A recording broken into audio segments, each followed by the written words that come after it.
নমস্কার বন্ধুরা, ডলি রন্ধনশালায় সবাইকে স্বাগত। আজকে তোমাদের সাথে শেয়ার করব বেগুনের ঝালের দুর্দান্ত স্বাদের একটা রেসিপি। এইভাবে বেগুনের ঝাল রান্না করলে গরম গরম ভাত, রুটি, পরোটা সব কিছুর সাথেই কিন্তু খেতে পারবে। বেগুন দিয়ে হয়তো তোমরা অনেক রকমের রেসিপি বানিয়ে খেয়েছো, তবে বেগুনের এই রেসিপিটা অবশ্যই একবার ট্রাই করো। খেতে কিন্তু জাস্ট অসাধারণ লাগে। ছোট সাইজের যে বেগুনগুলো পাওয়া যায় সেই বেগুন দিয়েই কিন্তু আজকের আমি রেসিপিটা তোমাদের সাথে শেয়ার করব। আর এই ছোট সাইজের বেগুনগুলোর টেস্ট কিন্তু অনেক বেশি ভালো হয়। আর এই বেগুনগুলো আমি গোটা রান্না করব। গোটা গোটা বেগুন রান্না করলে দেখতেও ভালো লাগে আর খেতেও ভালো লাগে। আমি মাঝখান থেকে অল্প অল্প করে একটু কেটে দিলাম। বেগুনগুলো এইভাবে একটু মাঝখান থেকে কেটে নিলে ভিতরে পোকা আছে কিনা সেটাও দেখা যাবে, আর রান্নার সমস্ত তেল মশলা বেগুনের ভিতর পর্যন্ত চলে যাবে। আর তার জন্য কিন্তু বেগুনগুলো খেতেও ভালো লাগবে। আমি বেগুনগুলোকে খুব ভালোভাবে ধুয়ে পরিষ্কার করে নিয়েছি। আর এই ছোট সাইজের বেগুন এখন বাজারে প্রচুর পরিমাণে পাওয়া যায়, তাই কিন্তু রান্নাটা অবশ্যই বাড়িতে একবার ট্রাই করে দেখো।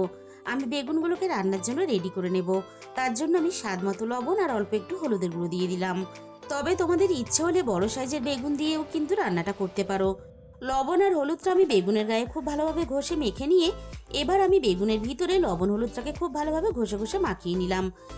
প্রত্যেকটা বেগুনের ভিতরে আমি লবণ আর হলুদ দিয়ে খুব ভালোভাবে মেখে নিয়েছি।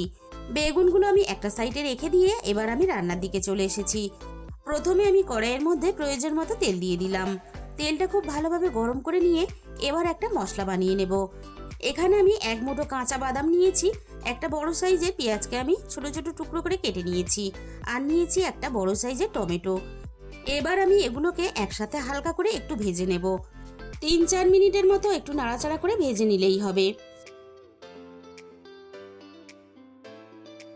পেঁয়াজটাও বেশ ভালোভাবে নরম হয়ে গেছে, আর পেঁয়াজের গায়ে একটা দেখো সুন্দর কালারও চলে এসেছে।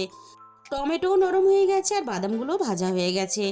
এর থেকে বেশি আর ভাজার দরকার নেই। এবার আমি কড়াই থেকে নামিয়ে নেব।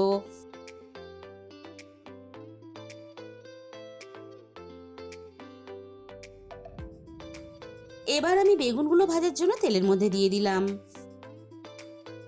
এবার আমি বেগুনগুলোকে নাড়াচাড়া করে ভেজে নেব। আর বেগুনগুলোর ডাঁটি সমেতই কিন্তু আমি রান্নাটা করব। ছোট বেগুন, তাই বেগুনের ডাঁটি সমেত রান্নাটা করলে রান্নাটা দেখতে ভালো লাগবে। বেগুনগুলো একটু ভালোভাবে নরম হয়ে যাওয়ার জন্য আমি এবার একটু কড়াইটা ঢাকা দিয়ে দেব। এদিকে বেগুনগুলো ভাজা হতে থাক। আমি যে মশলাটা রেডি করে নিয়েছিলাম আমি খুব ভালোভাবে ঠান্ডা করে নিয়েছি। এবার আমি মিক্সির জারের মধ্যে ছোট বাটির 1 বাটি টক দই দিয়ে দিলাম।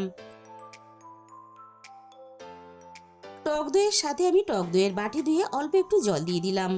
এবার আমি সবকিছু একসাথে খুব ভালোভাবে একটা পেস্ট বানিয়ে নেব। আবারও আমি রান্নার দিকে চলে এসেছি। কড়াইটা আমি মিনিট 5-এর মতো ঢাকা দিয়ে দিয়েছিলাম। আর এই সময় কিন্তু আমি গ্যাসের ফ্লেমটা একেবারে লোতে রেখেছিলাম। বেগুনগুলো বেশ ভালোভাবে নরম হয়ে গেছে। আরও একটু উল্টে পাল্টে আমি বেগুনগুলোকে ভালোভাবে ভেজে নিয়েছি। এবার আমি সমস্ত ভাজা বেগুনগুলো কড়াই থেকে নামিয়ে নেব। এর থেকে বেশি ভাজলে তাহলে বেগুনগুলো রান্নায় দেওয়ার পরে অনেকটা নরম হয়ে গলে যাবে। কড়াইয়ের মধ্যে যেটুকু তেল ছিল সেই তেলটাকে আমি বাদ দিয়ে দিয়েছি। একটু সমস্যা হয়েছিল তাই তেলটাকে আমি বাদ দিয়ে দিয়েছি। আমি কড়াইয়ের মধ্যে আবারও প্রয়োজন মতো তেল দিয়ে দিলাম। তেলটা আমি হালকা একটু গরম করে নিয়ে তেলের মধ্যে আমি 1 চামচ রসুন বাটা দিয়ে দিলাম। এবার আমি রসুনটাকে নাড়াচাড়া করে কয়েক সেকেন্ড ভেজে নেব, রসুনের কাঁচা গন্ধটা চলে যাওয়া পর্যন্ত। রসুনটাকে আমি ভেজে নিয়ে এবার আমি রান্নার স্বাদ মতো লবণ দিয়ে দিলাম। এবার আমি এক এক রান্নার গুঁড়ো মশলাগুলো দিয়ে দেব। প্রথমে আমি দিয়ে দেব 1/2 চামচ হলুদের গুঁড়ো, আর সাথেই আমি দিয়ে দেব ঝালের জন্য লঙ্কার গুঁড়ো। অবশ্যই কিন্তু ঝালের পরিমাণটা নিজেদের স্বাদ মতো ব্যবহার করবে। এবার আমি এখানে দিয়ে দেব 1/2 চামচ ধনে গুঁড়ো, আর সাথেই আমি এখানে দিয়ে দেব 1/2 চামচ জিরে গুঁড়ো। রান্নার কালারটা ভালো আসার জন্য আমি অল্প একটু কাশ্মীরি লঙ্কার গুঁড়ো দিয়ে দিলাম। আর সব শেষে আমি 1/2 চামচ গরম মশলার গুঁড়ো দিয়ে দিলাম। এবার আমি সমস্ত মশলা একসাথে নাড়াচাড়া করে মিনিট 2-এর মতো ভালোভাবে একটু কষিয়ে নেব। এই সময় আমি গ্যাসের ফ্লেমটা লোতে রেখেছি, মশলাটা যাতে পুড়ে না যায়। মিনিট 2-এর মতো আমি নাড়াচাড়া করে মশলাটাকে ভালোভাবে কষিয়ে নিয়ে এবার আমি পেস্ট করে রাখা মশলাটাকে দিয়ে দিলাম। এবার আমি সবকিছু একসাথে নাড়াচাড়া করে বেশ ভালোভাবে একটু সময় নিয়ে কষিয়ে নেব। মিনিট 5-এর মতো আমি নাড়াচাড়া করে বেশ ভালোভাবে মশলাটাকে কষিয়ে নিলাম। এর থেকে বেশি আর কষানোর দরকার নেই। এবার আমি মশলাটা আরও একটু ভালোভাবে পাক হওয়ার জন্য মিনিট খানেকের মতো কড়াইটা ঢাকা দিয়ে দিলাম। আমি রান্নার মধ্যে একটু তেলের পরিমাণটা বেশি ব্যবহার করেছি। তোমরা অনেকেই আছো কম তেল পছন্দ করো, তাই তোমরা যখন রান্নাটা করবে তোমাদের পছন্দ মতো রান্নাতে তেলটা ব্যবহার করবে। মশলাটা যাতে তলা থেকে লেগে না যায় তার জন্য আবারও একটু নাড়াচাড়া করে নিলাম। এবার আমি ভেজে রাখা বেগুনগুলো গ্রেভির মধ্যে দিয়ে দেব। আর আমি কিন্তু এই রান্নাতে আর জল ব্যবহার করব না। মশলাটা পেস্ট করার পরে ওই একই ছোট বাটির আরও এক বাটি জল আমি পেস্ট করা মশলার সাথে মিশিয়ে নিয়েছিলাম। এই রান্নাতে খুব বেশি কিন্তু জল ব্যবহার করা যাবে না, গ্রেভিটা ঠিক এরকম রাখতে হবে, তবেই কিন্তু রান্নাটা খেতে ভালো লাগবে। গ্রেভির সাথে আমি বেগুনগুলো নাড়াচাড়া করে বেশ ভালোভাবে মিশিয়ে দিলাম। এবার আমি ঢাকা দিয়ে রান্নাটাকে ভালোভাবে আরও একটু করে নেব। মিনিট 5-এর মতো আমি রান্নাটা করে নিয়েছি।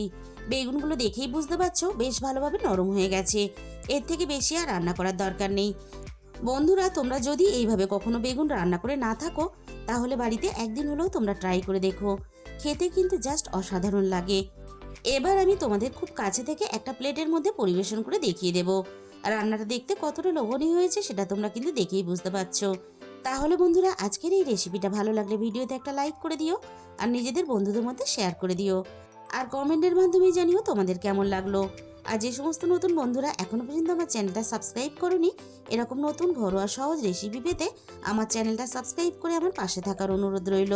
আর তোমাদের মূল্যবান সময় দিয়ে রেসিপিটা দেখার জন্য তোমাদের সবাইকে অসংখ্য ধন্যবাদ।